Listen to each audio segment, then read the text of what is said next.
नमस्कार, आपका स्वागत है मेरे नेशनल ऑटोमोबाइल व्लॉग में। भाई मैं YouTube के साथ साथ Instagram पे भी कुछ पोस्ट करते रहता हूँ, तो वहाँ पे एक बंदे ने मुझे एक सवाल पूछा कि इंश्योरेंस कौन सा करवाए। अब देखो, सिंपल सी बात है कि इंश्योरेंस दो टाइप के हैं इंडिया के अंदर, एक पब्लिक सेक्टर चलाती है और एक प्राइवेट सेक्टर चलाता है। पब्लिक सेक्टर इंश्योरेंस वो कंपनी है जो लोगों के फ़ायदे के लिए लोगों ने बनाई हुई है।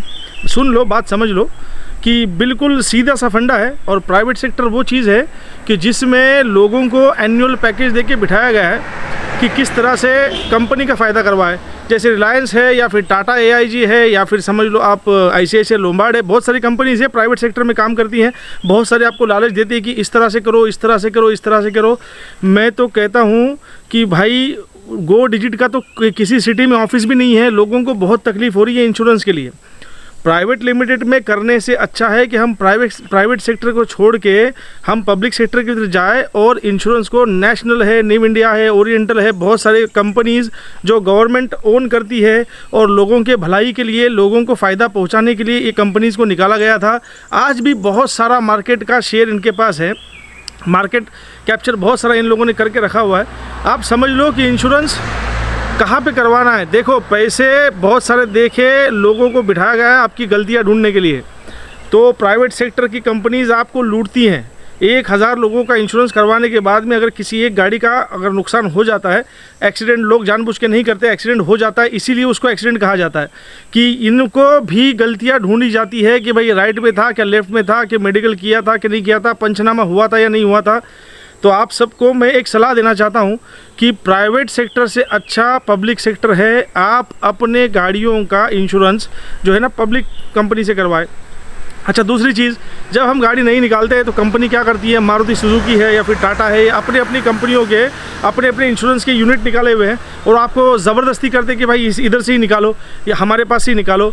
आप समझ लो इसमें भी कमीशन होता है। आप पब्लिक सेक्टर इंश्योरेंस कंपनी से कोटेशन ले, नई गाड़ी निकालते वक्त भी कोई ज़बरदस्ती नहीं है कि वो लोग उन्हीं का इंश्योरेंस लेना है। आप पैसे पे कर रहे हो तो आपको पूरी आज़ादी है कि आप कहाँ से इंश्योरेंस। तो अब बात करते हैं कि इंश्योरेंस अगर आपके गाड़ी का है, अगर आपकी गाड़ी 5 साल के अंदर है, जैसे आज 2023 है तो आपने 17-18 में गाड़ी निकाला है, आपकी गाड़ी का कोई डैमेज होता है तो बेहतर यही है कि हम जाए सर्विस सेंटर में, क्योंकि वहाँ पे हमको ज़ीरो डेप में कोई पैसा नहीं देना पड़ता और जो भी काम है वो सही से हो जाता है।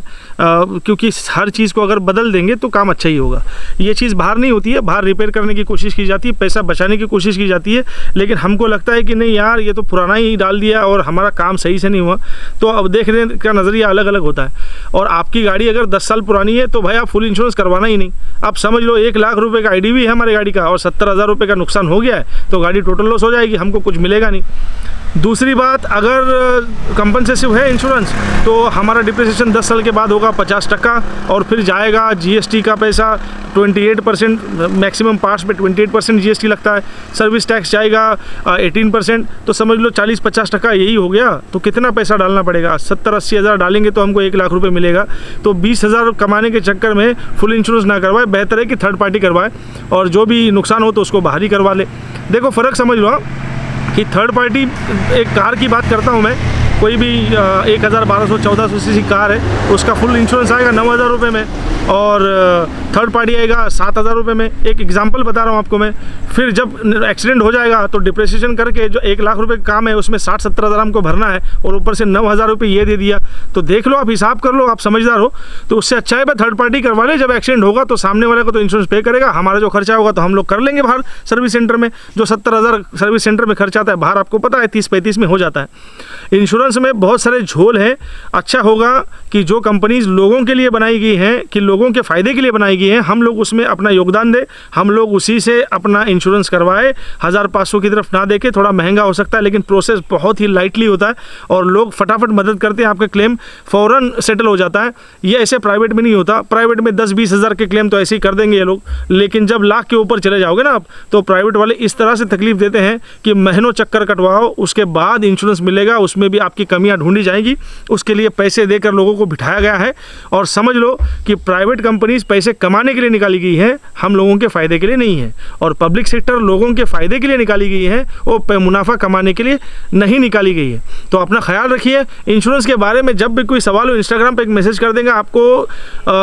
हो सकता है कि थोड़ा लेट हो, लेकिन 1-2 दिन में आपको जवाब ज़रूर मिलेगा। मैसेज कर देना, DM कर देना, किसी भी चीज़ की मालूमात लेना हो आप मुझे मैसेज कभी भी कर सकते हो, मैं आपको जवाब दूंगा। अपना ख्याल रखिए, अपने गाड़ियों का ख्याल रखिए और सुरक्षित रहिए और सफ़र आसान बनाते रहिए। अपना ख्याल रखिए। धन्यवाद।